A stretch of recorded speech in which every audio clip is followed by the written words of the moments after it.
batela mikongo.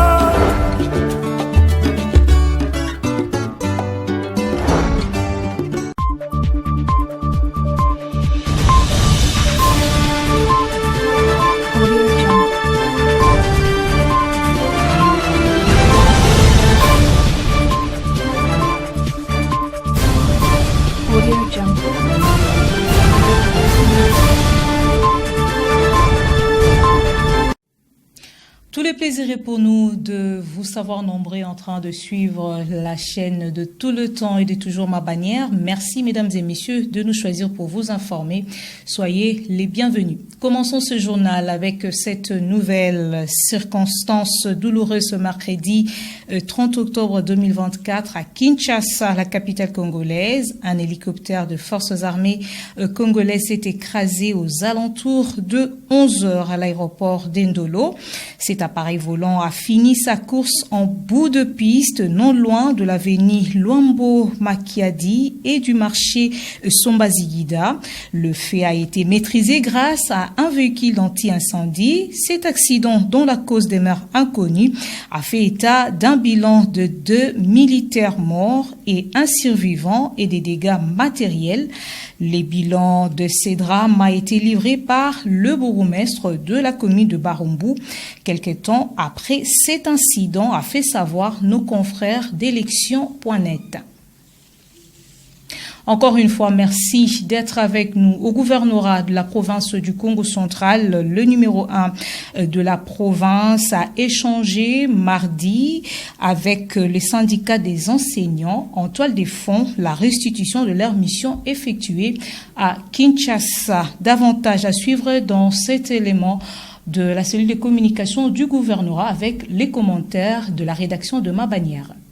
C'est dans la salle de réunion du 4e étage du bâtiment du gouvernorat de la province du Congo central que le gouverneur Grace Kwanga Maswangi Bilolo a reçu la délégation de syndicats des enseignants. Cette rencontre de restitution a permis aux représentants syndicaux de faire un point détaillé sur leur récente mission à Kinshasa, où ils ont présenté un cahier des charges aux autorités nationales en lien avec les revendications des enseignants du secteur public de la province du Congo central pour une amélioration de leurs conditions salariales. La séance tenue en présence du vice-gouverneur de la province, du maire de Matadi, du ministre provincial de l'éducation, de l'IPP et quelques membres du gouvernement, visait à informer les autorités provinciales des progrès réalisés et à préparer les prochaines étapes du dossier. Le gouverneur, quant à lui, après avoir écouté attentivement les explications de syndicats, s'est dit satisfait de l'accueil favorable qu'a reçu le dossier à Kinshasa. Il a réaffirmé son engagement à poursuivre les démarches, soulignant que les efforts visent avant tout à garantir une éducation de qualité pour les écolières et écoliers de la province touchés de plein fouet par la grève des enseignants. À sa sortie de la réunion, Joël Ngimbi, chef de la délégation syndicale, s'est exprimé en ces termes.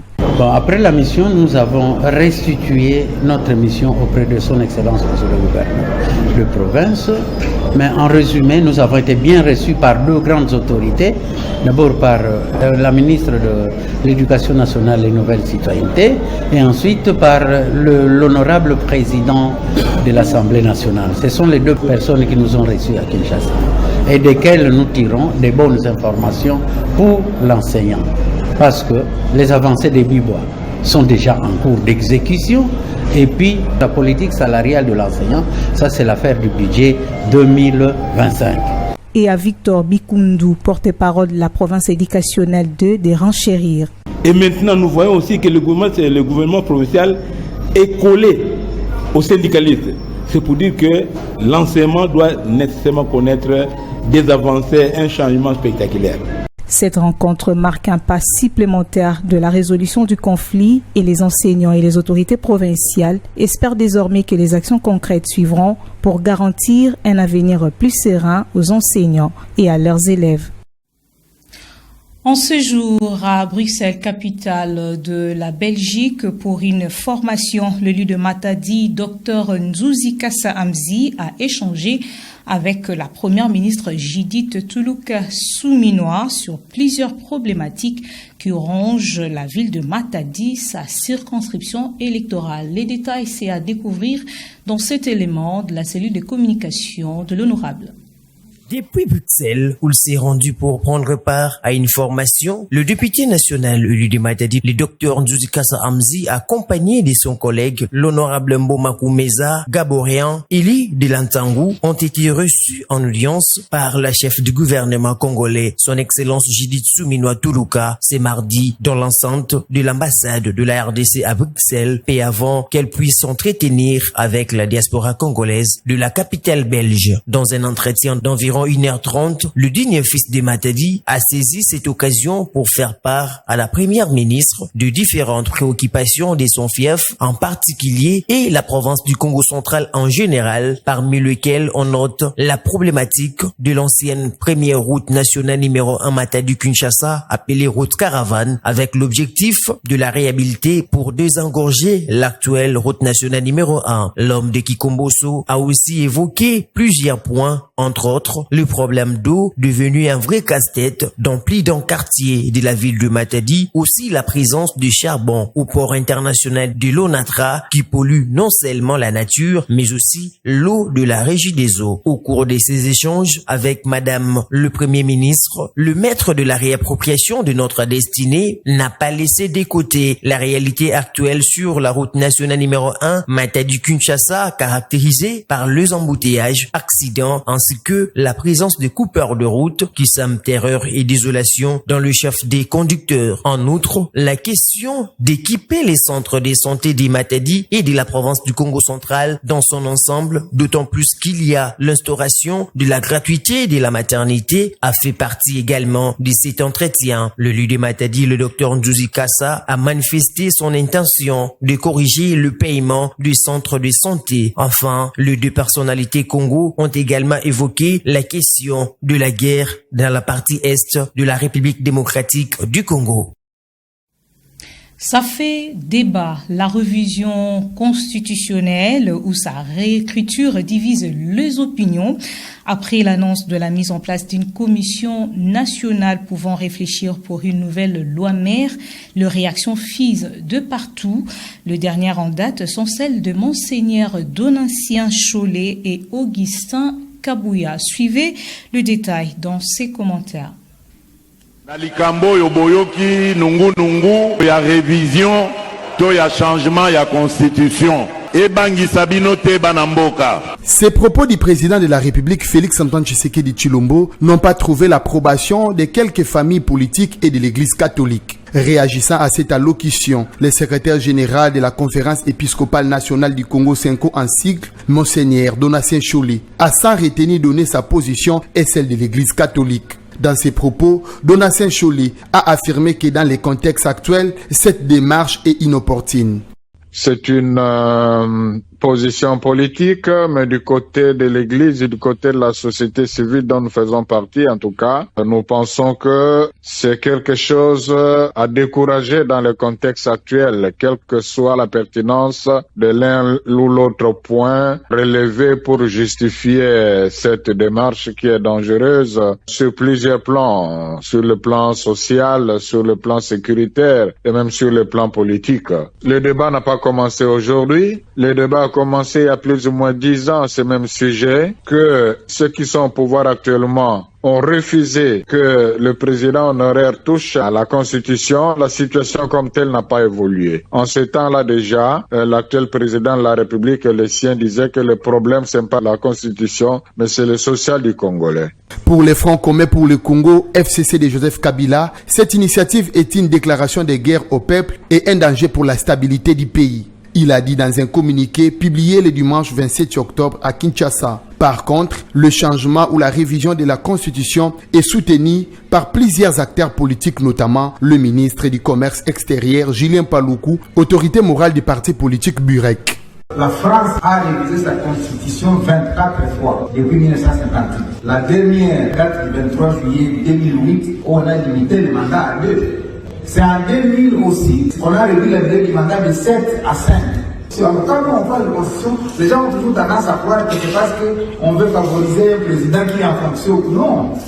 Le parti au pouvoir ne s'est pas tué. Le secrétaire général de l'UDPS, Augustin Kabouya, a au lendemain réagi face aux propos de Monseigneur Donatien Chollet. Nous allons aussi organiser des marches partout pour exiger la révision constitutionnelle. Nous allons organiser une grande manifestation à grande envergure sur toute l'étendue de la République ce jour-là. La gestion du ministre sortant en charge des Finances, Nicolas Kazadi, est mise en cause par l'Assemblée nationale. Après examen approfondi, la Chambre basse du Parlement se trouve scandalisée sur le paiement de la dette intérieure non certifiée de plus d'1 milliard de dollars américains en procédure d'urgence et sans soubassement. Suivez le propos du président de l'Assemblée nationale, Vital Kamerhe.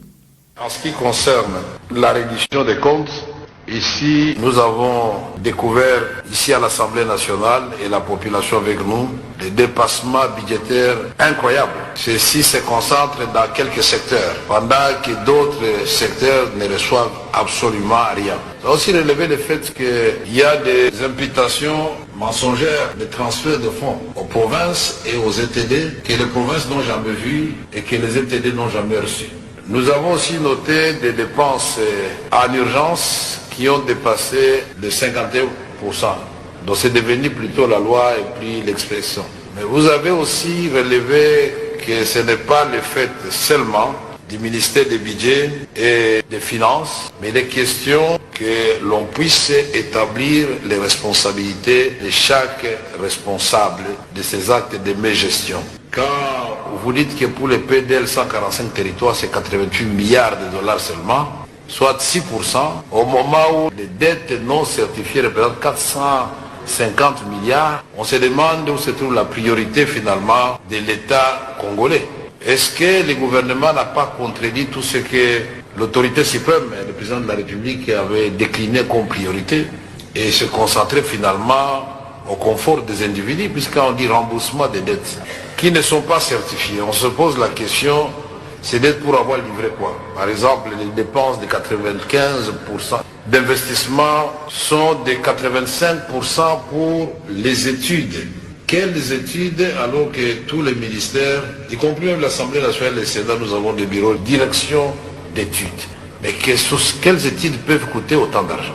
Vous payez des dettes de 450 milliards de francs congolais, 450 000 milliards de francs congolais, dont 51% en procédure d'urgence, et pour les investissements qui devaient toucher les routes de dessert agricole, les écoles, les centres de santé, les routes d'intérêt général, l'agriculture avec sa mécanisation et tout ce qui va avec l'eau et l'électricité, tout ce qui touche à l'homme. Vous donnez 98 000 milliards dans le cas des PDL 145 territoires, qui est au fait le programme du gouvernement qui traduit la vision du président de la République. En justice, suspension immédiate et ouverture d'une action disciplinaire contre le procureur de la République près le parquet des grandes instances de Kinshasa-Kinkole et le magistrat instructeur du dossier de l'inculpé décédé à l'Amigo de cette instance judiciaire le dimanche 27 octobre dernier. Le détail avec Glodino Lukanou. Informé du décès d'un inculpé au cachot du parquet des grandes instances de Kinkole le dimanche 27 octobre 2024, le procureur près la cour de cassation Firmin Mvondé est descendu sur terrain pour s'enquérir de la situation. Sur place, le constat est amer. Les inculpés sont confinés dans les locaux et ne vont plus en prison depuis plus de 2 mois, violant ainsi les principes de la détention. Pour ce faire, Firmin Mvondé a ordonné la suspension immédiate du procureur de la République de cette instance judiciaire ainsi que du magistrat instructeur du dossier. Au regard de tous ces faits, j'ai pris la décision énergique d'ordonner l'ouverture d'actions disciplinaires à l'endroit du procureur de la République de Kinkole ainsi que du magistrat instructeur, et j'ai même instruit qu'on puisse leur infliger des mesures provisoires d'interdiction d'exercer. Les rapports me seront faits et la suite dépendra de la manière dont les réponses seront données aux questions qui leur seront posées. Le procureur général près la cour de cassation Firmin Mvondé a promis le contrôle de cet amigo en urgence en vue de son désengorgement. Dès demain, j'envoie encore une équipe de hauts magistrats du parquet général près la cour d'appel de Kinshasa-Matete procéder au contrôle de tous ces prévenus qui sont cachés dans des salles très réduites où vraiment il n'est pas agréable d'y être, et le rapport me sera fait. Ceux qui devront être libérés le seront, et les autres, on va organiser rapidement des chambres ou plutôt des audiences pour statuer sur leur cas. La libération est la règle et la détention est l'exception, dit-on. Le patron de l'action publique a procédé sur place à la libération d'une femme inculpée pour une affaire jugée mineure. Pour Firmin Mvundé, cette décision doit servir de leçon pour d'autres magistrats. Parlons sport à présent, mesdames et messieurs. Publication de la liste de Vinci Léopard Senior ce mercredi 30 octobre 2024 pour le compte des 2 dernières journées des éliminatoires de la Coupe d'Afrique des Nations Maroc 2025. Sur cette liste, on note le retour de Ngalayel Moukau et Yohan Wissa. Les détails avec Glodino Lucano. Le sélectionneur national de la RDC Sébastien Desabre a rendu public ce mercredi 30 octobre 2024 la liste de 26 léopards seniors sélectionnés pour affronter la Guinée et l'Éthiopie lors des 5e et 6e journées des éliminatoires de la Coupe d'Afrique des Nations Maroc 2025. Sur cette liste, on note le retour du milieu de terrain Ngalael Mboukou et de l'attaquant de Bradford, Yohan Wissa, tous deux étaient à l'infirmerie lors de la double confrontation contre la Tanzanie. Signalons également l'absence du joueur de Real Betis Cédric Bakambu, qui pourtant est de retour dans son club après blessure. 3 gardiens sont convoqués, Dimitri Berthaud, Lionel Mpassi et Timothy Failou. Avec 8 défenseurs sélectionnés dont Gédéon Kalolo, Peter Kioso, Arthur Maswaku, Joris Kayembe, Dylan Batubisika, Chancel Mbemba, Roki Bouchiri et Inonga Baka. 11 milliers de terrains sont convoqués. Edo Kayembe, Charles Piquel, Moutou Sami, Noah Sadiki, Ngalael Moukau, Meshak Elia, Nathanael Mboukou, Silas Katompa, Théo Bongunda, Gaël Kakuta et William Balikwisha. Sébastien Desabre comptera sur 4 attaquants dont Yohan Wissa, Samuel Essende, Fiston Kalala Mayele et Simo Banza. Déjà qualifiés avec 12 points sur 12, les léopards de la RDC seront reçus le 16 novembre par la Guinée pour les comptes de la 5e journée avant de recevoir l'Éthiopie à la maison 3 jours après, soit le 19 novembre 2024 pour la dernière journée du groupe H des éliminatoires de la CAN Maroc 2025. Rappelons qu'il y a de cela plusieurs décennies que la RDC s'est qualifiée à une phase finale de la CAN avant les 2 dernières rencontres du groupe. En Afrique, l'orpaillage n'est pas uniquement une affaire des hommes. En Côte d'Ivoire, des femmes s'essayent au métier de la recherche d'or. Rien n'est simple pour elles dans un milieu encore très machiste. C'est un élément de la TV5 Monde. Chaque jour, Kadi passe plusieurs heures dans cette eau boueuse à la recherche de quelques poussières d'or. Kadi est une kolikala. C'est le nom donné aux femmes chargées de rincer les cailloux concassés pour récupérer l'or. L'orpaillage, un secteur où elles ne sont pas toujours les bienvenues. On nous chasse. Je ne sais pas à cause de quoi. En tout cas, on nous chasse. Parce que la dernière fois, on m'a chanté que tout le monde est en train de gourbir là-bas. Là. On est parti là-bas. On a fait sortir que les femmes rentrent pas pendant que les femmes rentrent là-bas. Kadi nous montre son œil au beurre noir, conséquence d'une altercation avec un orpailleur. C'est au dit même c'est descendu un peu mieux. C'était un flou même. En tout cas, les garçons, ils ne calculent pas même. Il n'y a pas de respect pour les femmes même. Ils n'ont même pas de respect. Des conditions de travail dangereuses et difficiles que Kadi surmonte avec l'espoir de trouver un jour la pépite d'or qui changera sa vie. Les bons mois, elle peut gagner jusqu'à 150 000 francs CFA, soit un peu plus de 200 €. Ce qu'elles font, il y a d'autres hommes qui ne peuvent pas faire ça. Parce que c'est très difficile aussi de laver. Elles ne gagnent pas comme les hommes, mais il n'y a pas tellement de grandes différences. Voilà, il n'y a pas tellement de grandes différences. Parce que sans ceci, on ne peut pas voir le minerai. Donc les hommes aussi ont l'obligation de faire au moins moitié-moitié, mais un peu d'équitabilité entre eux. Mais dans les faits, beaucoup de kolikala vivent dans la précarité. Elles se sont installées dans ce camp proche du site d'orpaillage, fait de bâches plastiques et de bois. En tout cas, on n'a pas encore gagné une grande chose, mais les prix de manger, en tout cas, non, ça ne nous manque pas. Parce que si tu es en ville là, tu ne gagnes rien. Tu es à la maison, tu vas faire toute la journée là-bas. Bon. Selon les estimations, les femmes représenteraient 20 à 30% de la main-d'œuvre d'orpaillage en Côte d'Ivoire, principalement dans les métiers de concassage ou de lavage des pierres. Et c'est la fin de ce journal. Mesdames et messieurs, merci à vous de nous avoir suivis. Bien à la prochaine. Au revoir.